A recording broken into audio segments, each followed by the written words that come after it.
Good afternoon, everyone.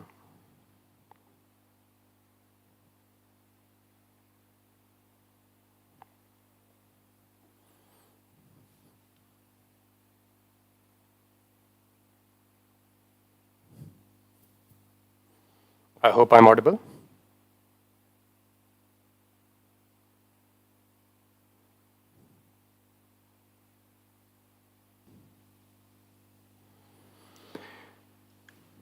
All right, so in today's webinar, we'll talk about SAT primarily and how it can serve as your ticket to a top global admit. Right? So throughout the course of this webinar, we'll talk about why it makes sense for you to consider studying abroad, what is the role that SAT plays when it comes to your admissions in one of the top programs or universities. So let's get underway. Before we do that, a bit about myself. My name is Anshuman Bhardwaj.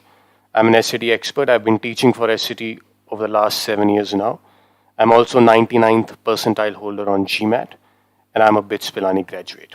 So through this webinar, I want there to be more awareness amongst you with regards to what it takes to probably get into one of the best schools in the globe, and how to do that, and how SAT plays an important role in kind of achieving that. So let's get underway. So why it makes sense to consider studying abroad? One of the first points is because we are so used to because we prepare for our Indian exams, for JEE, for NET, for CUET, etc. We only keep the Indian universities and the Indian programs in mind. The world has gone global, and there's no reason why you should not think about, or you should not think along the lines of studying abroad as well. So, in my opinion, why limit yourself to only the Indian programs and Indian colleges when you now have access to studying in the top programs, the top universities in the globe? And as it so happens, there's no Indian university in the top 50, right? There are obviously great Indian universities which feature among the top 100 or top 200 universities in the globe, but there are still a lot of good universities offering great, excellent programs that you should not limit yourself to only the Indian programs and what the Indian universities have to offer. You must broaden your outlook and think about studying in the universities outside of India as well. This is an indicative list from the 2021 QS World University Rankings of the global top 16 global universities. And maybe some of you already have your target of studying in these universities. If that is the case, we'll talk about how to achieve that target in particular. The second reason why it makes a lot of sense for you to consider studying abroad is the kind of exposure studying abroad offers you, right? So you'll study alongside a global pool of talent. So, toppers from various countries, from various nationalities, from various cultures, etc. You'll get to interact with them. You'll get to know more about what's going on in different parts of the world. You'd get to learn that much more. Tech and the best infrastructure, which enables you to get the most out of the program that you're studying for, isn't it? So a case in point, for instance, US, pays a lot of importance on research and is always, kind of the front runner when it comes to bringing in path-breaking technologies. So when you're studying in US, as a US in one of the top global universities in the United States, your exposure to those technologies happens much earlier and happens more frequently as opposed to someone who's probably studying even in the top universities in India. So it makes a lot of sense when you're in your budding stage, when you're still learning, when you're still studying in your graduation, to get exposed to the new technologies, to the new ways how the businesses work, the new ways of how that you have path-breaking findings or research coming out of medical sciences, for instance. When you get exposed to that earlier than the rest of the world, you are at a better advantage of making use of them to do something really phenomenal, by yourself. Now, this is one of the reasons why a lot of students in India have been thinking about studying abroad, and also have, have been dreaming about studying in one of the universities, in US or in Canada or in Australia, in Europe, in Singapore, is because the kind of earning opportunity it offers you later in the life, post your graduation or post your post graduation.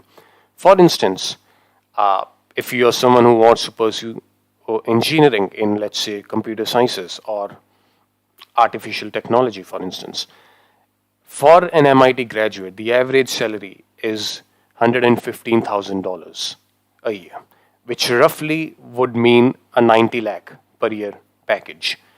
Compare that to the best engineering college in India, which is IIT Bombay, and the average salary package from IIT Bombay is roughly around rupees 15 lakh. Now, obviously, it's not a very direct comparison because you're comparing the dollar earnings to the rupee earnings here, but still there's a significant difference. In your, it offers you not only better income but also more opportunities. So that is one of the prime opportunities it offers to them subsequently. Yeah.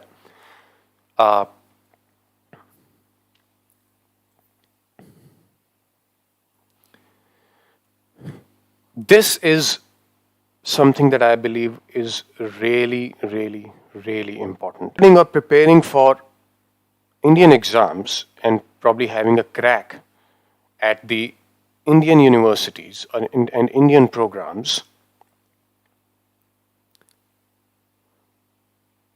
you get a feeling that it's almost too competitive, right? If you're someone who wants to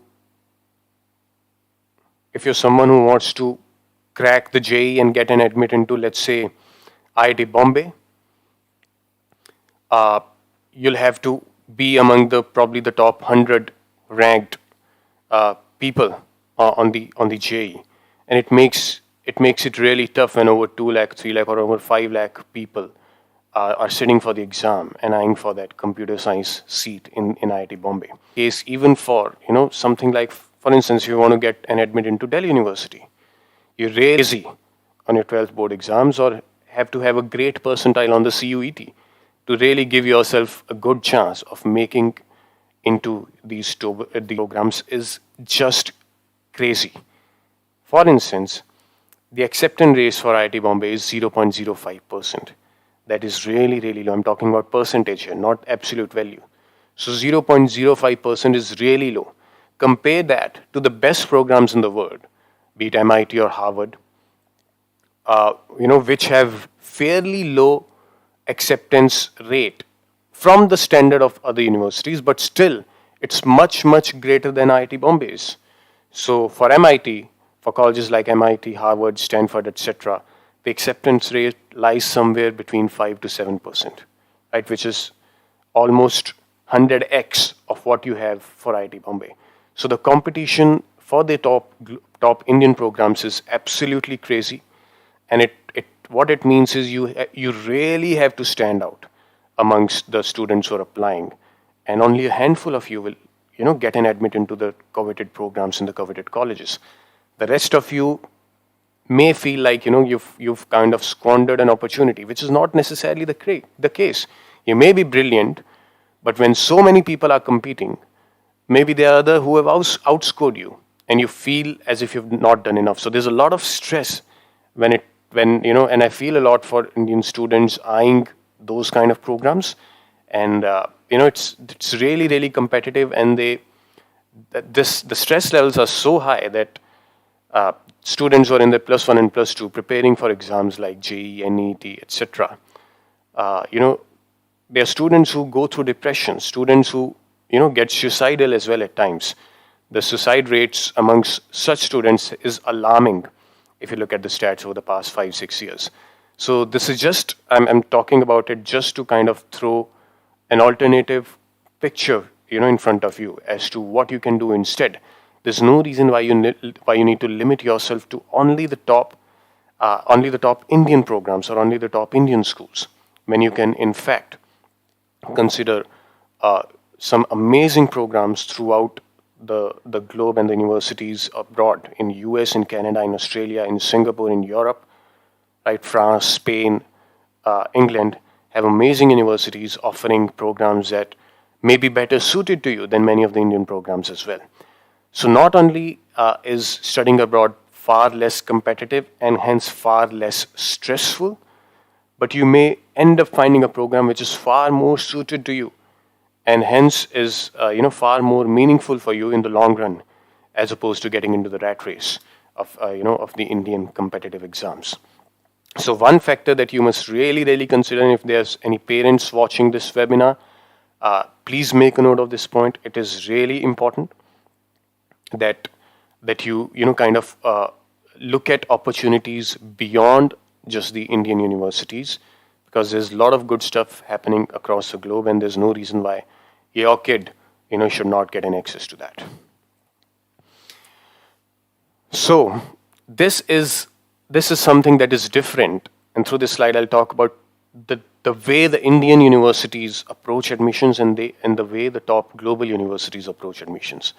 Indian universities tend to primarily reward only academic excellence. What do I mean by that? If you score, for instance, 99th percentile plus, or if you've scored almost 99 percentile plus in your boards, you stand a great chance of cracking an admit into one of the best colleges in DU, for instance. Your chances reduce significantly if your percentile or your percentage goes even to 90%, which is a great percentage to have, isn't it? But students these days are fretting for even one deducted mark on their board exams, or one question that they got wrong on their competitive exam. The reason why it happens is the competition is so cutthroat, and it only considers academic excellence when it comes to making a judgment or making a decision upon your application, regarding your application. So Indian schools only reward academic excellence. This is very different from what the top schools in the globe do. The academics or the test scores only constitute or only are only a percentage of what actually matters. For instance, a great SAT score means you have a great chance of cracking an admit. At the same time, even having a perfect score of 1600 out of 1600 does not ensure that you'll get into MIT, into the program of your liking. Why? Because they don't just look at a candidate from the perspective of academics, but rather overall what they bring to the table. So has a candidate worked on something that showcases his or her ability to probably come up with new ideas and new projects and execute them in the field of academia? Do they have they excelled in various extracurricular activities? For instance, has the particular candidate, for instance, won at a state level in debating competition? If there's a candidate of that kind, that candidate brings something to the university and something to the table for the university, and that is something that they value a lot. So as you see in this figure in the pie chart, there are things beyond just academics that play a part in a student cracking a top global school admit. And especially if you're someone of the kind who feels that they're really smart, they're really entrepreneurial, and if you're someone who feels you excel at various aspects, then you are someone, for you it makes a lot of sense to especially look at universities abroad, right? Because people like you who do really well in sports, who do really well in extracurricular activities, are really entrepreneurial in nature.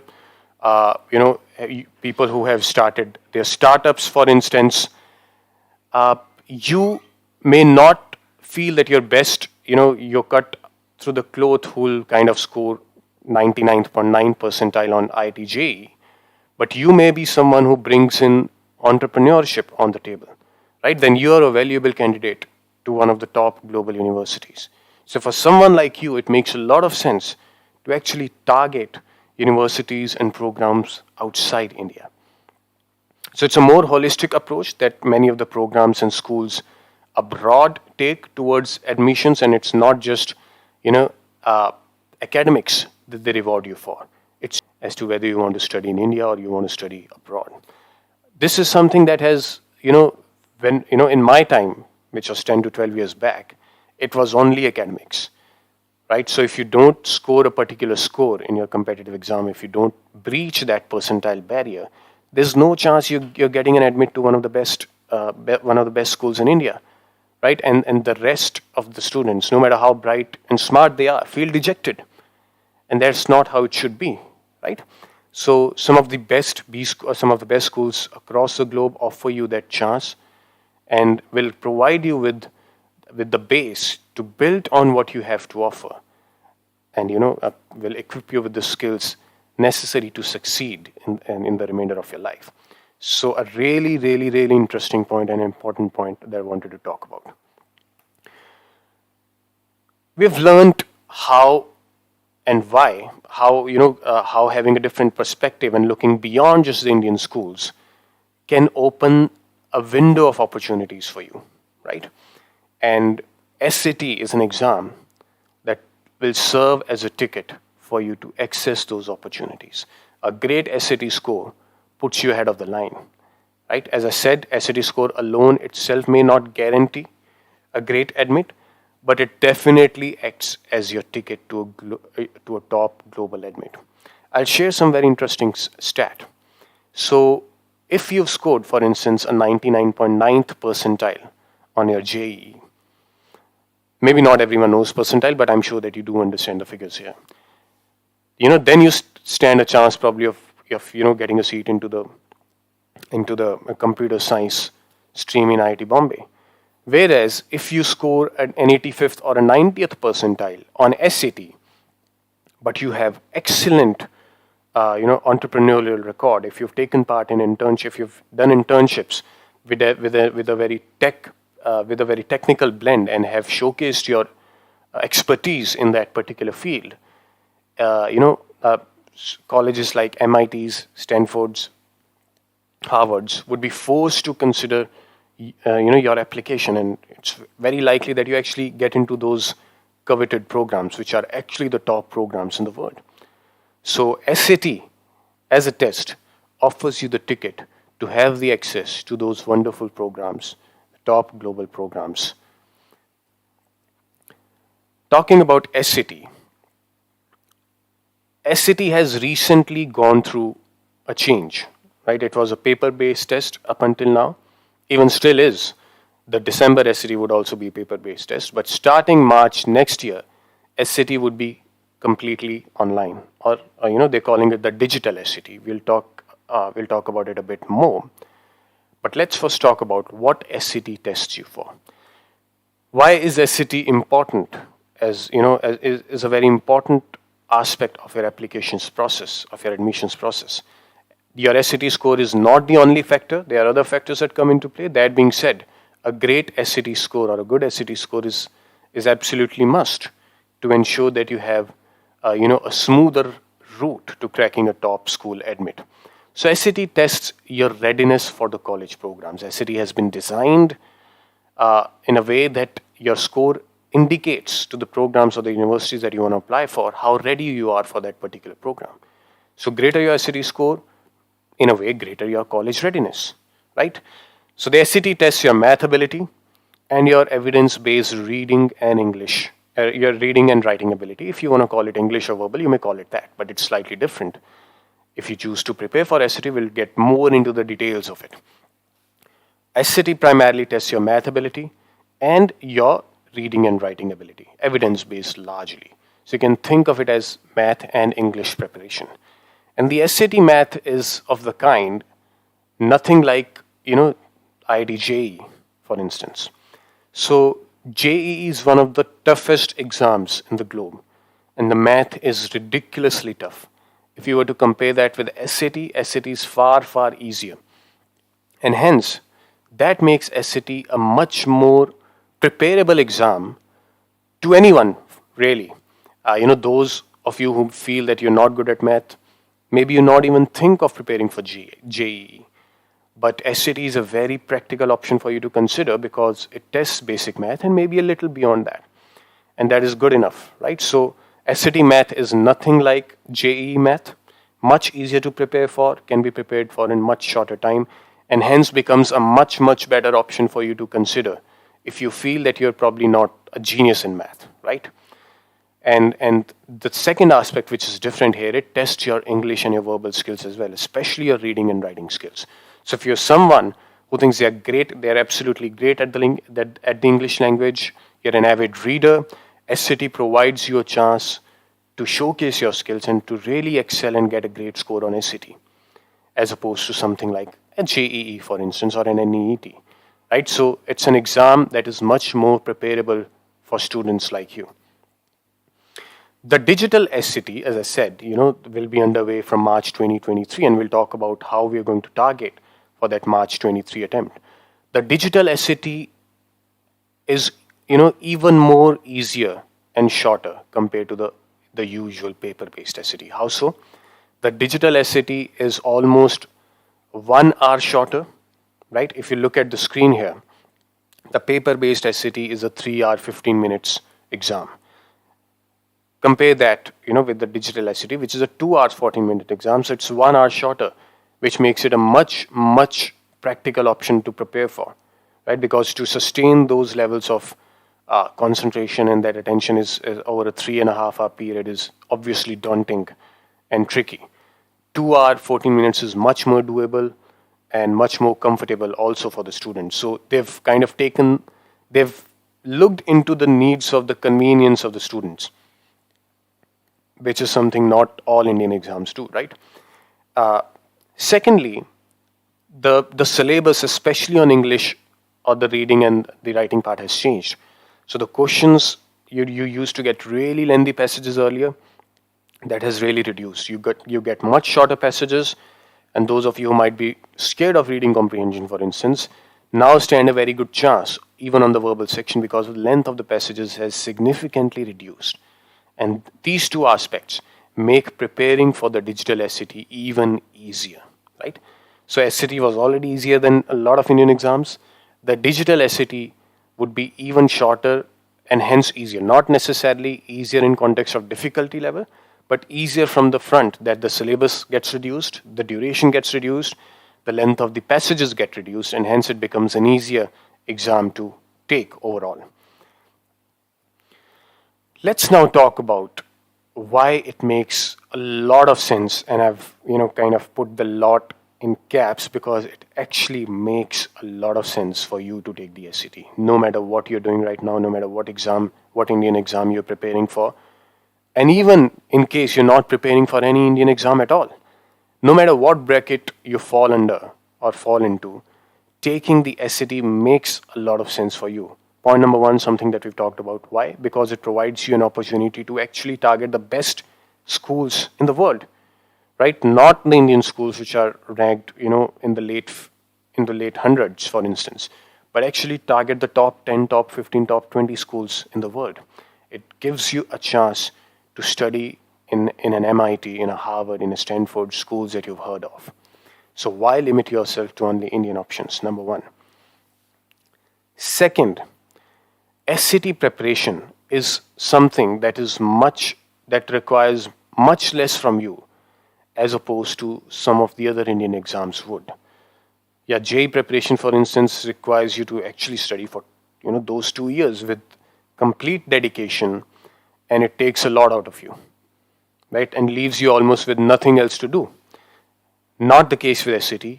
A dedicated focus of 2 to 3 months is good enough for you to get an amazing SAT score. You can even get a complete 1600 out of 1600 on the SAT if you prepare for even a couple of months. In fact, there have been students who prepared for SAT for only a couple of weeks and scored a 1600 on 1600. That is not doable on any Indian exam. So it's a much more preparable exam. Besides the fact that it actually gives you many more options to target, when it comes to the programs in the schools abroad. Secondly, SAT is a much easier exam than Indian exams. The subject matter expertise that you need to have for SAT is much lower as opposed to the JEE. So it's a much easier exam for you to prepare. So if you're someone who feels like they are kind of an above average student in their class, and hence they're skeptical of whether they'd actually make it to the IITs, you don't really have to think that way when it comes to SAT. You get, with a bit of preparation over this 2 to 3 month period, you stand a great chance of cracking SAT. Right? And why? Because it's a much easier exam to prepare for than something like a JEE. The third aspect, and till now it may have sounded like I'm against Indian exams like JEE. That is not the case at all. I've myself taken JEE, and I've taken BITSET as well. I went to study in BITS. So these obviously are great colleges, and JEE is one of the toughest exams. And the reason, beyond just obviously the difficulty of the exam itself, is also the highly competitive nature that makes JEE a very tough exam to crack.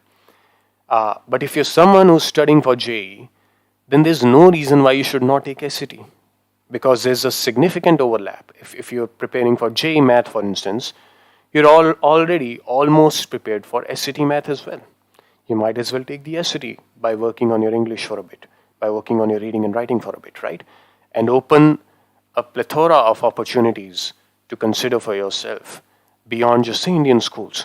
So if you're someone who's preparing for JEE, if you're someone who's preparing for NEET, if you're someone who's preparing for CUET, there's no reason why you should not take SAT as well, because of a significant overlap in the syllabus. And secondly, it opens a window for you to target the global schools, the top global schools, right? And I'm not talking the average global schools, right? I'm talking about the really top 10, top 15, top 20 global schools that can the studies that you get, or the kind of curriculum that you go through in those schools, will change your lives entirely. Yeah, and no reason why you should not go for that. In fact, to the extent that if you do not take the SAT, in my opinion, and I wish I had known this back in the day when there wasn't so much exposure. If you do not take the SAT, it's almost a wasted opportunity for you. If you're someone who's not taking any other exam, it makes a hell of a lot of sense for you to take the SAT at the very least. And if you're preparing for exams, besides, if you're preparing for Indian exams like JEE, NET, etc., then, by a bit of, incremental prep, you'd be in a good position to crack SAT as well. Yeah. So something that I want to kind of get across, and the primary idea behind this webinar is not for me to talk about the strategies of how to crack the SAT or how to prepare for SAT. No, we'll talk about that as well in a month down the line. But primarily it is to kind of get you to acknowledge the fact, and get you first of all to understand the fact that's really important, and it can mean it can make a big difference in the options that you open for yourself after you're done with your +1 and +2 if you've taken the SAT. So no reason why you shouldn't do that. I highly recommend that you should take the SAT, given the kind of exam that it is and given the kind of opportunities that will open for you. One more reason as to why SAT makes a lot of sense. If you're someone who doesn't want to study abroad, for instance, SAT is now accepted by a lot of top Indian universities as well. Universities like VIT, Symbiosis, Manipal, Ashoka University, NMIMS, for instance. These are some of the schools in India, and this is just an indicative list. This is not an exhaustive list. You can kind of do your own research on that. The schools, Indian schools that accept SAT, and this list is only increasing because it's such a standardized test, and it has such a global acceptance that even Indian schools have now started accepting the SAT score as part of their application and admissions process. So even if you're someone who wants to, for instance, Study liberal arts from Ashoka University. SCT is a great option for you. In fact, you might have to take the SCT. If you're someone who wants to, study economics from NMIMS, for instance, you need to take the SCT, and it gives you SCT is a much better option to take than some of the other exams that NMIMS might accept. So beyond just the global schools, a lot of Indian schools have started accepting the SCT, which makes SCT a very good option for those exclusively targeting the Indian schools as well. Yeah.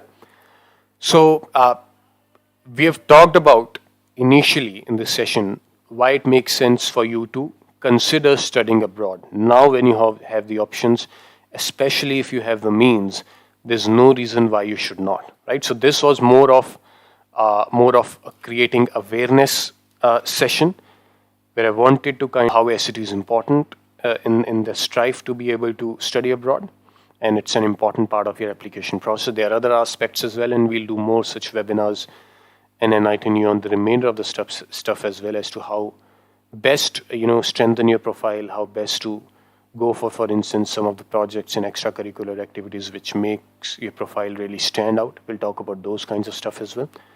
And towards the end, we talk about SCT. The main focus of the session was SCT, and why it makes a lot of sense for you to prepare for SCT, no matter if you're preparing for other Indian exams like JEE, NEET, CUET, or if you're someone who's not, right? Take the SCT. SCT scores are valid for 5 years, so it's not like you have to take SCT again and again. SCT score is valid for 5 years, so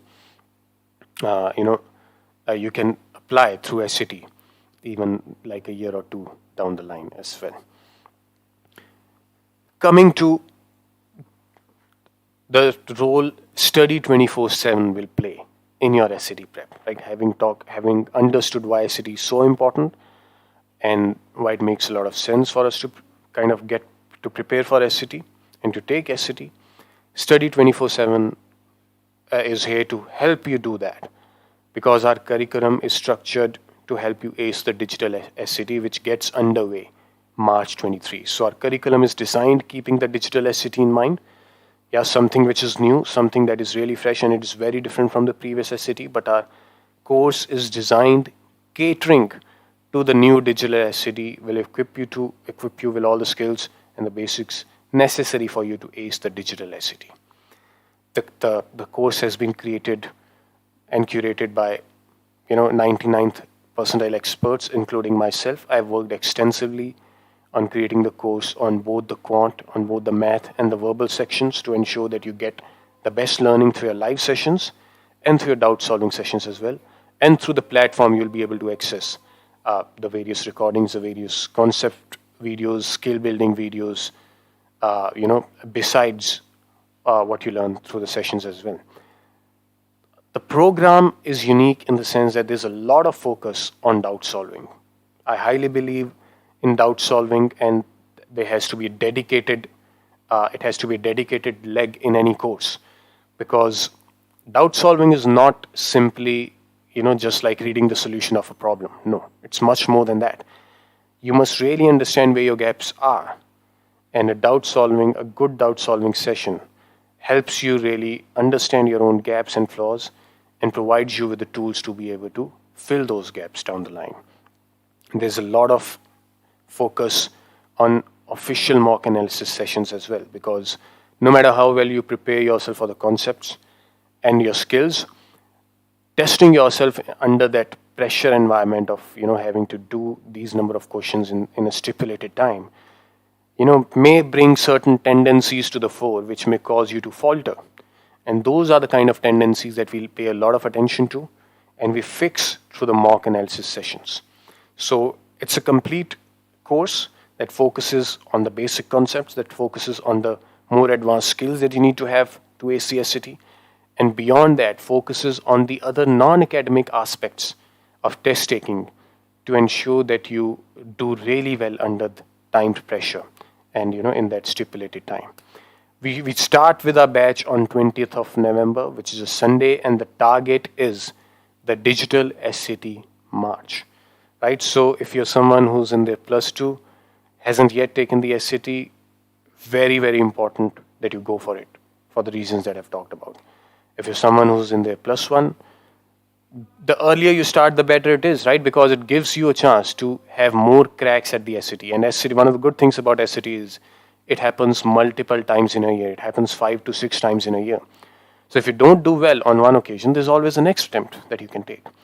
So it's really a student-friendly exam, and make most of it, right? It's something that is convenient for a lot of students. It provides you with multiple chances to really have a crack at it and to get a great score on SAT, which will further help you obviously get a great admit in one of the top B schools, in the top schools in the world. So in case there's a doubt as to whether SAT is an exam that we need to take for STEM courses, STEM would mean the science and the technology courses, engineering courses. Not necessarily. If you want to, target a very good niche humanities course, for instance, from a university in Europe, let's say, then SAT score what course or what program that you want to target, right? Obviously, there's different preferences for STEM courses. This might require a slightly higher average SAT score as opposed to non-STEM courses, and it may vary from university to university. That is something that we can talk about and do our own research on. But having a great SAT score, helps, and that is the bottom line. So we start with our batch on 20th of November. The target is the March digital SAT attempt, and this 2 to 3 to 4 months time provides us with an ample time. This 4-month period will provide you with an ample time to prepare for SAT alongside being dedicated to your board exams as well, right? Because SAT exam at all, a dedicated focus of a couple of hours every day, even 1 to 1.5 to 2 hours every day, will ensure that you're very nicely prepared for SAT at the end of a 2 to 3 month period. So no reason why you shouldn't go for it. Something that I highly recommend. And please inquire more about the batch start date, 20th of November. Get to know how to enroll for it, and coming your way. And I wish you all the best with your boards, obviously, and in case you take up the SAT preparation, which you must for your SAT preparation as well. I wish you all the best and good luck.